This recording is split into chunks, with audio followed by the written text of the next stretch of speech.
You are listening to the Teach Middle East podcast, connecting, developing, and empowering educators. Hello, everyone, and welcome back to the Teach Middle East podcast. My name is Lisa Grace Wilson, and today I have Justin Reynolds, principal of the Dubai American Academy, on the podcast with me. It's nice to have a different accent. I seem to have a lot of Brits on this podcast, but today, not today. Today is not their day. It's not their day. No. Thank you so much for having me. Justin Reynolds. And yes, I do hail from the United States. Where in the United States are you from, Justin? You know, Lisa, my family, we're from the middle bit that nobody sees. Everybody knows the coast. I'm from Missouri, St. Louis, Missouri. And it's, well known for being the home of Cardinal baseball, the best baseball town in the United States. So that's our claim to fame. What brings you to the United Arab Emirates? What brought you here from Missouri? Missouri. And actually, if you've seen Ozark, it's like that. It's that state. So it's literally a lot of country, kind of the Midwest. It's a very slow pace. People are very nice there. But you know what? My wife and I, we lived there all our lives. We grew up there. And so it was 2017. My wife, she owned a beauty company at that time. And she had the opportunity to come see Kim Kardashian's makeup artist do a workshop over here, just staying right at the Atlantis. And so she's like, hey, yeah, I'm thinking of doing this thing. Would you like to go with me? So we came over here for, I think it was like 10 days at the time. And it really, like the trip here, like we loved Dubai. We loved the people. We loved the culture. We're like, you know what? I wonder what would life be like if we left, our little town of St. Louis? How would that be? And that really gave us just a good glimpse to see what that would be like that short 10 days. So that really got us thinking about international travel and international work. And a couple of years later, lo and behold, the opportunity came up here to work at DAA, and I hopped on it. Brilliant. Tell me a little bit more about sort of your career in education. So take me back to the St. Louis days, and where did your career begin? Sure. Well, I think my career began, my mom was a teacher, and she retired, I think several years ago now, like 5-10 years ago. But she really was the catalyst, I think, in getting me started. But I think it was in grade 5 when I had the opportunity to kind of, there were a group of students that came in, and it was a drug prevention program. And they were teaching us fifth graders about, the dangers of drugs and alcohol and stuff like that. And so it was there. I was like, I think that really that is intriguing to me that a student could do that. So fast forward to my junior year, which is 11th grade, I had the opportunity to do the same thing. So I went down and taught fifth graders. And then 12th grade, I was able to watch a grade 5 teacher and kind of shadow her, and just really got the love for the profession at that point. And then by the time I hit university, I knew that's what I wanted to do. One thing I was not expecting, though, going into university was I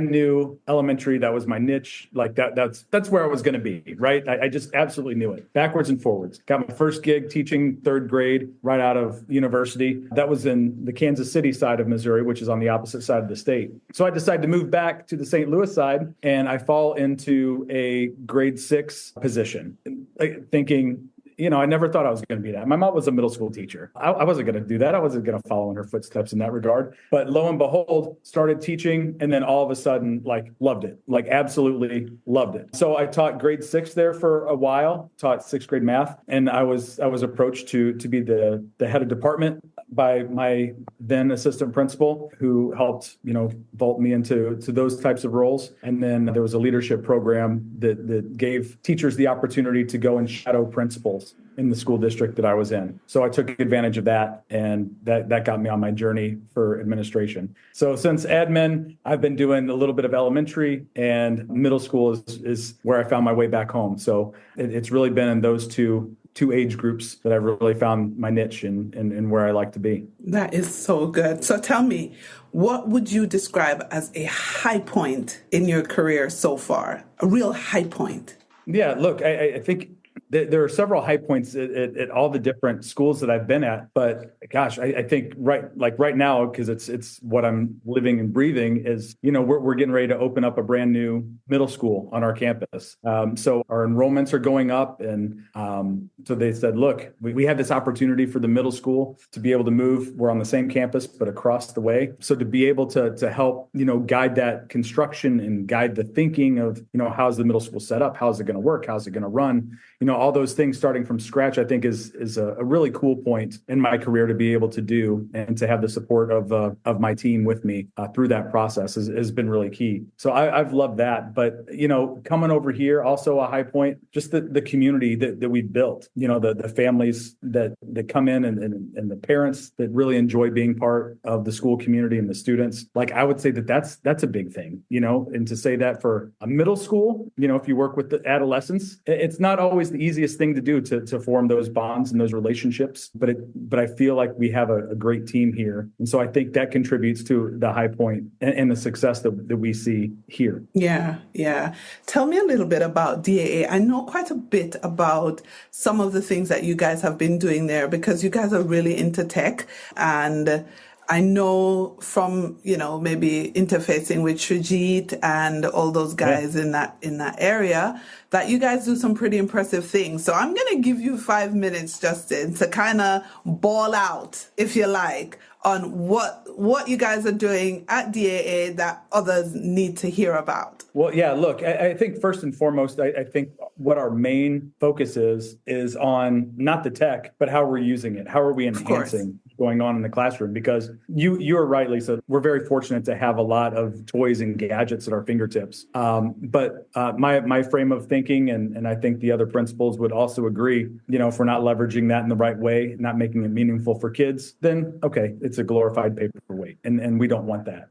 So what are we doing that's I would say that it starts young. It starts in our elementary. They have iPads that are given to them. They're kept at school, but school issued iPads, and on those iPads are several apps that kids use every day. I think they're learning to code through an app called Scratch, and then as they graduate elementary. All of them have that base level of kind of the basic coding, and then as they come up to the middle school, they have opportunities to take the coding and robotics courses. We have it at grades 6, 7, and 8. Which really allows them to flourish and blossom, and of course use all the fun Ozobots and different tech tools that we have available. And one thing that I think we do a nice job of is we take it outside of the classroom.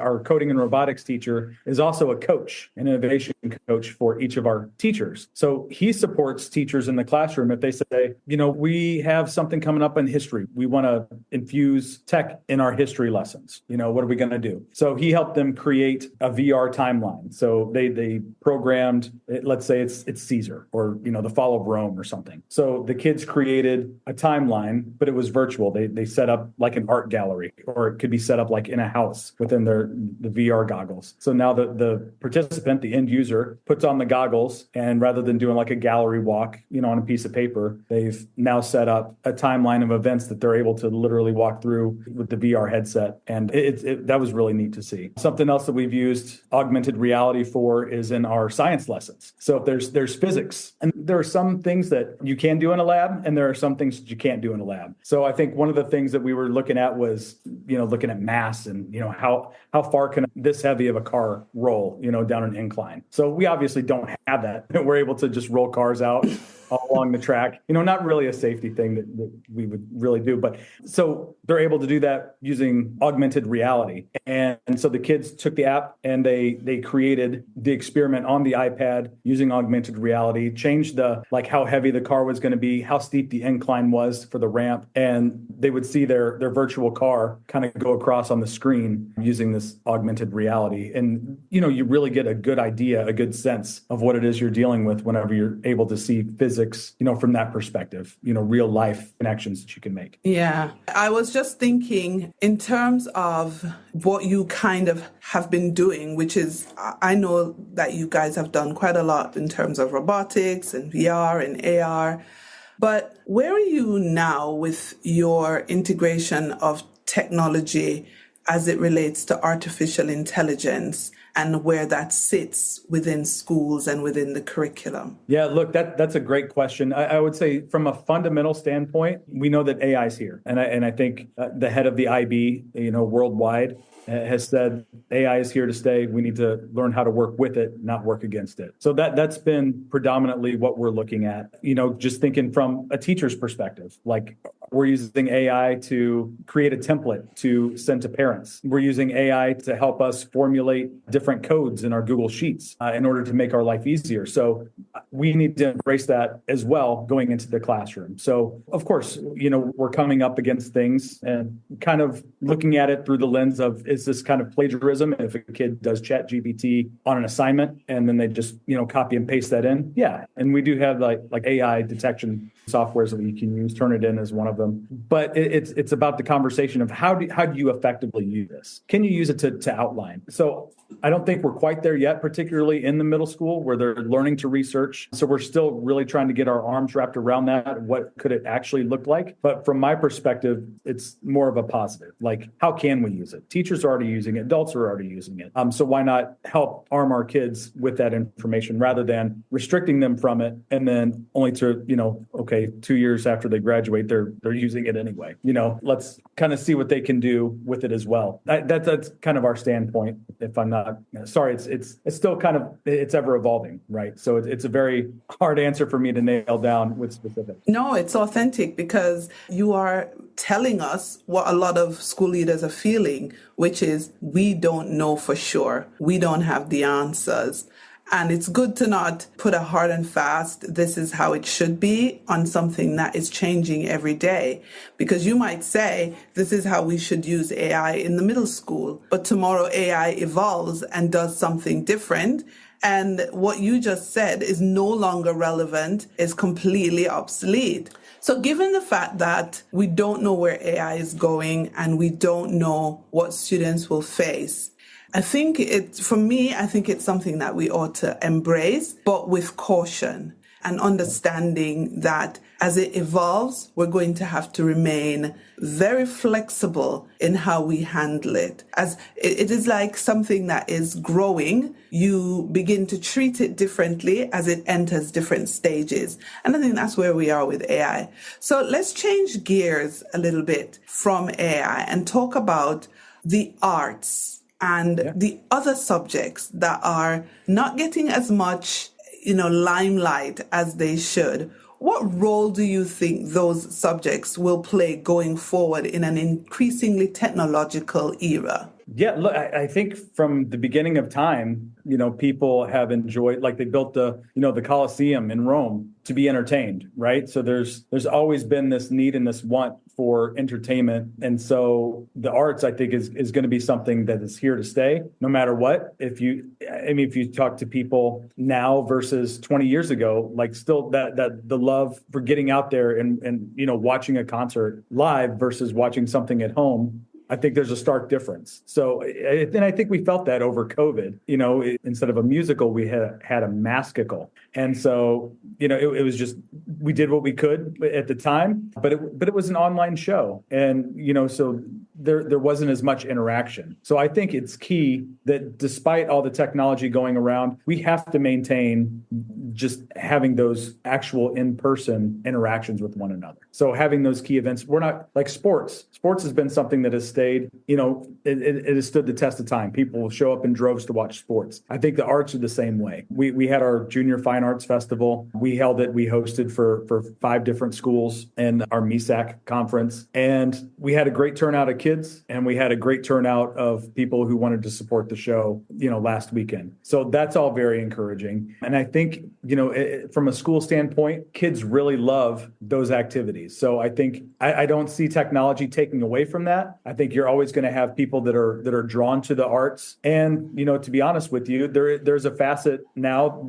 We're actually incorporating an art class that's focused on the digital. So the digital drawing, so utilizing iPads and those different programs to create art. So, it also enhances it in that direction. So it might morph a little bit, or there might be another faction of art that comes from technology, but the arts are here to stay. People, sorry to say, being a former math teacher, but people don't pay good ticket money money to go watch mathematicians do problems on the board. They go to be entertained, by acting, by singing, by bands, things like that. So arts are here to stay. And we're at the school where I'm currently at, we promote that holistic development of children. We offer those classes. And also we have opportunities for kids to get involved after school as well. So for us, it's not even a question.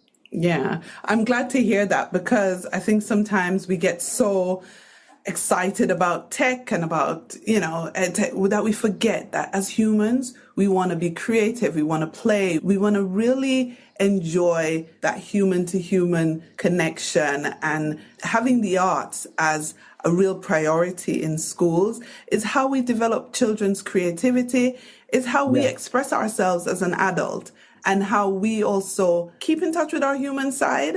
Yeah, we have to. Yeah, like you said, it's part of being human is having those connections. And if we're just apart, and we see that with kids in the generation, sometimes they would rather text somebody down the hall rather than speak to them. That's something. I think that's something that they're going to have to traverse as they get a little bit older. That social anxiety that comes with that. So for us to create those opportunities for the kids to say, okay, well, we're not doing devices, we're actually doing this thing. It's wonderful. And I think everything has its place, and you could say everything in moderation, but yeah, that's the arts. The arts have to be in person. Okay, cool. Now, so that's the professional side of the podcast, guys. Now we try to get to learn who Justin is as a person. So we're going to go a little bit more on the personal side. So Justin, family man, wife, children? Yes, and yes. I have a wife of 17 years and 2 children, both of which attend my school. One's in middle school, one's in elementary. And so what's life like at home? How do you unwind, take off that principal's hat, and just be Justin? What are you doing? Yeah, look, well, first of all, my wife keeps me young, or like she gives me the gray, one of the two, because and rightly so, like our job, is principals, it's very taxing and it's a job we have to take seriously. But she's like, seriously, Justin, when you come home, you walk through the door, like your dad, your husband, like it's okay to be silly. It's okay to be fun. Don't take yourself so seriously. She probably tells me that like once a week. So I would say that's the biggest advice, if we're acting silly in the car, kids are singing in the car, don't be afraid to sing along or do something goofy along with them. So I would say that helps keep me grounded. And I think that's part of the well-being piece too. That's important for me is I'm a dad. I knew that I wanted to be a dad for a long time. So I've got to consciously turn off work and make sure that I'm making time for my family, because ultimately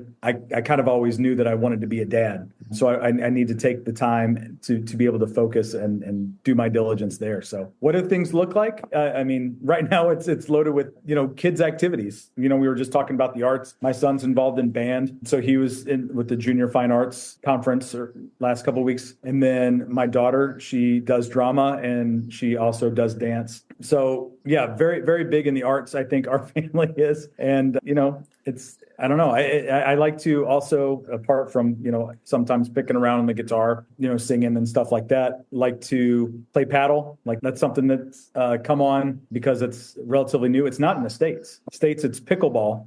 Here it's paddle. So that's something that I've picked up in the last year that's really fun. And again, it really helps to just go out and just be me, be myself, and, not really beholden to my title or even the dad title or the husband title. It's just for me. Are you playing paddle a few times a week, or how often are you playing? Yeah, look, it depends on the time of the year, but on my best weeks, it's 2 times a week. But usually I average about 1 time a week, and I appreciate that. I used to play softball as well. Softball is a modified version of baseball where older people can get out and play.